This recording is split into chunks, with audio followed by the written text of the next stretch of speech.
अभंगावर बोलण्यापूर्वी थोडा परिहार तो असा की आज या ठिकाणी आपण सर्वजण इथे वेळात वेळ काढून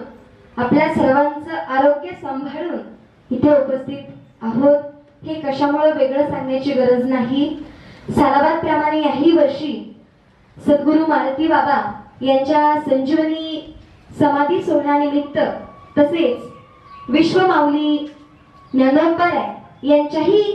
संजीवनी सोहळ्यानिमित्त समाधी सोहळ्यानिमित्त आपण या ठिकाणी भृंग ऋषींच्या या सुंदरशा मठावर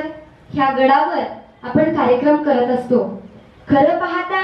आपण सर्व महाराष्ट्राच्या भूमीमध्ये जन्माला आलो। वारकरी संप्रदायामध्ये एक प्रत्येक जण ह्या पवित्र आणि पावन झालेल्या भूमीमध्ये जन्माला आला म्हणजे प्रत्येकाची जबाबदारी आहे, प्रत्येकाचं एक कर्तव्य आहे आणि एक जबाबदारी आहे की ज्या मातृभूमीमध्ये ज्या भारत भूमीमध्ये आपण जन्माला आलो आणि ही भारत भूमी म्हणजे हिंदू धर्माची ही भारत भूमी आहे आणि इथं सर्व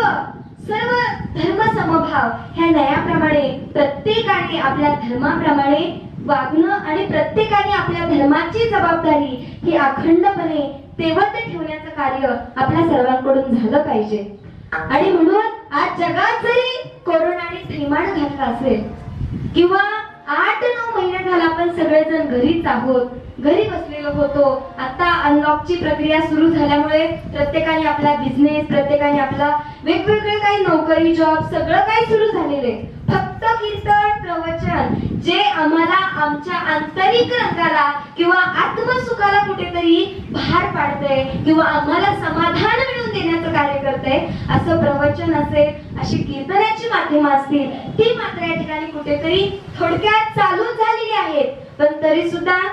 पूर्णपणे या गोष्टीसाठी या ठिकाणी परवानगी दिली नाही। पण तरी सुद्धा आपण सर्वांनी जर सोशल डिस्टन्स असेल किंवा सगळ्यांनी आपल्या आरोग्याची जबाबदारी घेत चांगल्या पद्धतीत जर या ठिकाणी हा जो कीर्तनाचा कार्यक्रम आहे तो जर व्यवस्थितरित्या जबाबदारीरित्या आपलीही ती जबाबदारी म्हणून पाळला आणि चांगल्या पद्धतीत जर आपण तो साजरा केला तर त्याला कुणीही आडवं येऊ शकत नाही। कारण की जगाचा मालक सांगतो अहो जिथे नामस्मरण चालू आहे, जिथे भगवंताचं चिंतन चालू आहे, जिथे चांगलं कर्म चालू आहे तिथे मात्र काळ सुद्धा येऊ शकत नाही, तिथल्या सीमेवर सुद्धा तो येऊ शकत नाही। म्हणून या ठिकाणी आपण आपली जबाबदारी घेत हा कार्यक्रम या ठिकाणी राबवला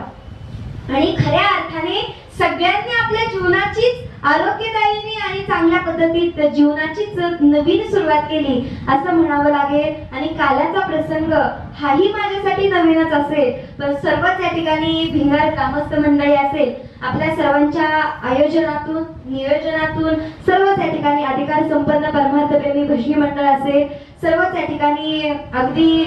दळवी परिवार असेल, आदरणीय दळवी साहेब असतील आणि विशेष करून आपल्या ह्या मठाची जबाबदारी किंवा हे चांगल्यारीत्या इथली सेवा करण्याची जे कार्य आपल्या सर्वांचेच गुरु आदरणीय गुरुवर्य पांडुरंग माऊली बाबा असतील आपले सर्वांचे आदरणीय आणि त्यांच्याही या ठिकाणी आयोजनातून आणि त्यांनीही या ठिकाणी मला निमंत्रण दिल्यामुळे माझ्या वाटेला आलेली ही सेवा बसलेल्या सर्व सज्जन मायबापांची सेवा करण्याची संधी माझ्यासारख्या पामराला आपण सर्वांनी दिली म्हणून उजळले भाग्याता